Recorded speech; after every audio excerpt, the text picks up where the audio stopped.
4:32 a.m. Has anyone ever woken up at 4:32 a.m. and had those thoughts going through your mind? Yeah, and it's terrible, right? Because you just start thinking and thinking and thinking. I woke up at 4:32 a.m. 3 years ago. I had been diagnosed with breast cancer, and when I woke up, I had a figurative cloud over my head and a literal cloud outside. Figuratively, I had this storm going. And most of the time I was really good. During the daylight hours, I was really good at handling cancer and being really positive about it. But those wee small hours of the morning got me every time. I looked outside and there was a huge thunder, lightning storm. And as I was sitting there trying not to think about cancer, my mind wandered off to the woman who lived just down the hill from us. She lived in a tent on my neighbor's lawn. She was a recovering drug addict, and she had gone through a treatment program, and they were prepared to set her up in a home, but first she had to prove that she could hold a job. So she woke up at 4:30 every morning and walked all the way across town to get to her job at the dry cleaners. So it's 4:32 and it is raining. It's terrible out there. I'm feeling sorry for myself. And I think about this woman. And all of a sudden I think, oh no. I know where my brain goes in times like this. My brain says, you know what, you should really get up and drive her to work right now.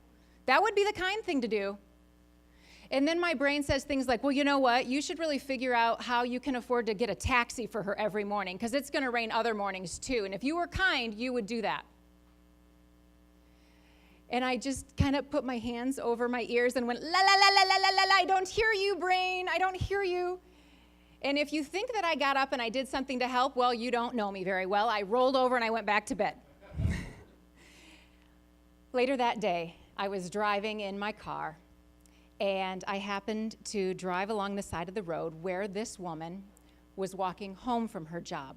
By this time, the skies had cleared, it was beautiful, and I was once again in a happy place because it was daylight, although I was still awfully worried about what this cancer diagnosis was going to mean to my family. I pull over to the side of the road, put the window down, and I say, hey, how are you doing? She said, oh, I'm good. I said, do you want to ride home? No. She said, I'm walking over to a friend's house. Oh, okay. Listen, are you still walking every morning to work?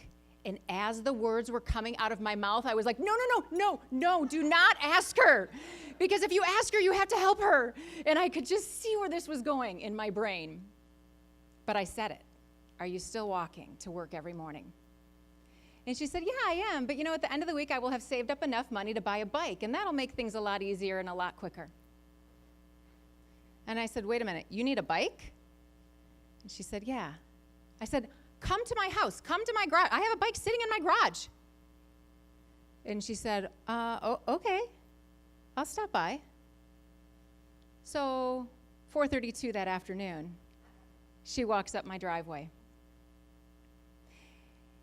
And she's very shy, and she's very broken, and she barely makes eye contact. And I pull the bike out, and I say, here's the bike. Do you want it? And she said, wow, yeah, this would be great. I'll have that money by Friday, if not by Saturday, and I'll get it to you, I promise. And I said, no. I don't want your money. I don't want you to buy the bike. I want you to have the bike. It's a gift. It's an extra one. We don't ever even use it. It's sitting in my garage. And she started to cry. And she said, why would you do this for me? And I said, I bet you sometimes it feels like what you're doing is too hard. And I bet you sometimes it feels like you're invisible. But I just want you to know that I see you. And I'm inspired by you. She started to cry. She gave me a big hug.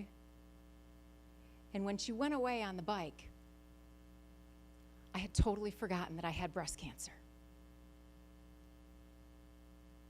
There's two things I learned through that about kindness. Number one is kindness will never ask for more than you can give. And number two, the life that you transform with kindness is your own.